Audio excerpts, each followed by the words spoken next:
आपण पाहत आहात सत्यदर्शन न्यूज। मतदानाआधी संभाजीनगरात 29 लाखाची रक्कम जप्त। लोकसभा निवडणूक 2024च्या पार्श्वभूमीवर अवैधरित्या पैसे आणि मद्याचे वाटप केले जात आहेत। मतदारांना आकर्षित करण्यासाठी राजकीय नेत्यांकडून अवैधरित्या पैसे आणि मद्याचे वाटप केले जात आहेत। परंतु आचारसंहिता काळात 50,000पेक्षा जास्त रोख रक्कम जवळ बाळगता येत नाही।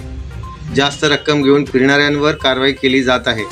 या पार्श्वभूमीवर निवडणूक भरारी पथकांकडून कारवाई केली जात आहे। अशात छत्रपती संभाजीनगर येथील पैठण गेट परिसरात मतदानाच्या एक दिवस आधी पोलिसांनी सुमारे 29,65,000ची रक्कम जप्त करण्यात आली आहे। तसेच या प्रकरणी पोलिसांनी 4 जणांना अटक केल्याचे समजते। मिळालेल्या माहितीनुसार छत्रपती संभाजीनगरमधील पैठण गेट परिसरातील एका मोबाईल ॲक्सेसरीजच्या दुकानात मतदानाच्या एक दिवस आधी पोलिसांनी 29,65,000ची रक्कम जप्त केली। या दुकानात वेगवेगळ्या ठिकाणी ही रक्कम ठेवण्यात आली होती। पोलिसांनी कारवाई करताना दुकानदाराची पैशाबाबतची चौकशी केली। त्यावेळी या रकमेबाबत समाधानकारक उत्तर मिळाली नसल्याने ही रक्कम जप्त केल्याचे समजते।